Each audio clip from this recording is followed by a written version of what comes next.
भगत संतन कर संगा दूसर रति मम कथा प्रसंगा। दूसर रति मम कथा प्रसंगा। तीसरी भक्ति गुरु पद पंकज सेवा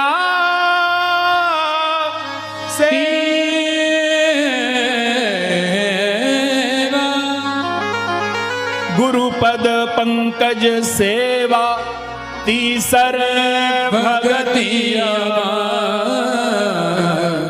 तीसरी भक्ति होती है गुरुदेव की आज्ञा का पालन, गुरुदेव की सेवा।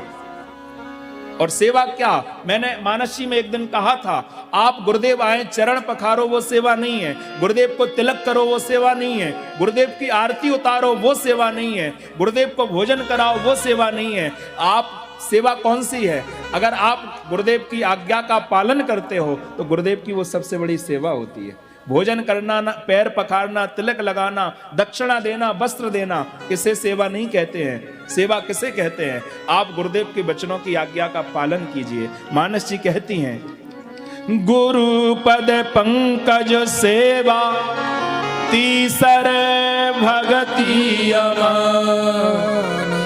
चौथ भगत मम गुण गण करहि कपट त्यजेगा। चौथी भक्ति क्या है?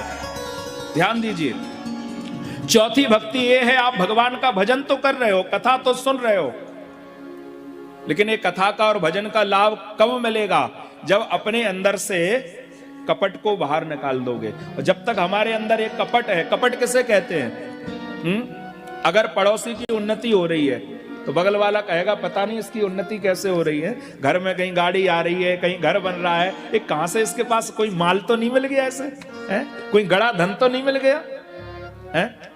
आपको एक बात बताऊं, जितना आप पड़ोसी की उन्नति से जलोगे ना, आप दिनों दिन उतने नीचे जाओगे और पड़ोसी उतने दिनों दिन ऊंचाई पर जाएगा। और फिर कहते हो हम कथा सुनते हैं, राम कथा सुनते हैं, भागवत सुनते हैं।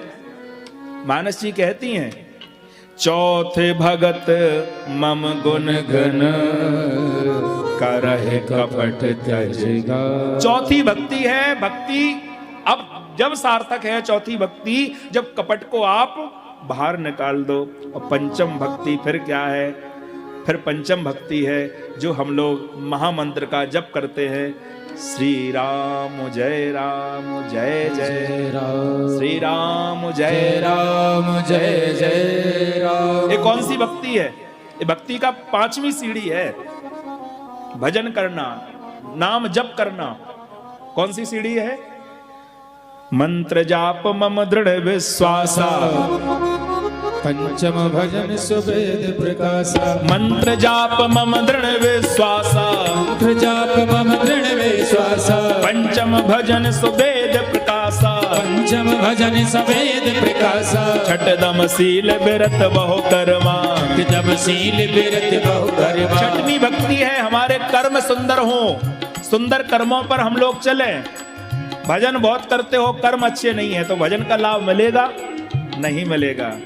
छठम शील बिरत बहु कर्मा, छठदम शील बिरत बहु कर्मा। निरत निरंतर सज्जन धर्मा, निरत निरंतर सज्जन धर्मा। सातम सम मोह मैं जग देखा, सातम सम मोह मैं जग देखा। होते संत अधिक कर लेखा, होते संत अधिक कर लेखा। आठम जथा लाभ संतोषा, आठम जथा लाभ संतोषा। सातवीं भक्ति, सातवीं भक्ति क्या है? आप भगवान को तो मानते हो पर भगवान के भक्त को नहीं मानते हो, ये आपकी भक्ति नहीं है। भक्ति ये है आप भगवान को मानो लेकिन भगवान के साथ भगवान के भक्तों का भी उतना ही सम्मान करें, तब आपकी भक्ति है। और आठवीं भक्ति क्या है? आठम जथा लाभ संतोषा, आठम जथा लाभ संतोषा। अगर लाभ कम हो रहा है तो ये नहीं भगवान क्या बात है, आप मुझसे कोई दुख परेशान, आप मुझे परेशान कर रहे हो, बताओ अब तो लाभ ही नहीं हो रहा है, जिधर हाथ डालते हैं उधर घाटा ही घाटा जा रहा है। ऐसा नहीं, ये भक्ति नहीं है। भक्ति में हमेशा संतोष होना चाहिए, जितना मिल रहा है उतना ठीक है। आठम जथा लाभ संतोषा, आठम जथा लाभ संतोष, सपने नहीं देखई पर दोषा, सपने नहीं देखे पर दोषा, सपने में भी किसी पर दोष मत लगाओ, किसी पर झूठा टिप्पणी मत करो, किसी को बुरा मत कहो। ये भक्ति की सीढ़ी है। कई लोगों की आदत होती है, कौन सी आदत? अरे उसके यहाँ गए, बुला तो लिया लेकिन भोजन भी नहीं करवा पाया है। अरे भैया, हो सकता कोई समस्या हो उसके घर में, क्यों उसकी बुराई कर रहे हो है? फिर कहते हो कि हम कथा सुनते हैं, भगवान की भक्ति करते हैं। आपकी भक्ति सार्थक नहीं है। नबम सरल सब छन छन हीना, नवम सरल सब सन छन हीना, मम भरोसे ही हरस न दीना, मम भरोस ही हरस न दीना, नब मौ एको जिनके होई, नभ मोह एकौ जिनके होई, नार पुरुष सचराचर कोई, नार पुरुष सचराचर कोई, मंत्र जाप मम दृढ़ विश्वासा, मंत्र जाप मम दृढ़ विश्वासा, मंत्र जाप मम दृढ़। विश्वास। जब आपके ये 9 भक्तियों के जो 9 सीढ़ियां हैं, अगर ये 9 सीढ़ियों पर आप चढ़ जाओगे, तब आपका भजन करना, मंत्र जाप करना सार्थक होगा। नहीं तो आप अगर एक भी सीढ़ी से फिसल गए तो आपका भगवान का भजन करना सार्थक नहीं है। इतनी सुंदर मां सबरी के लिए भगवान ने नवदा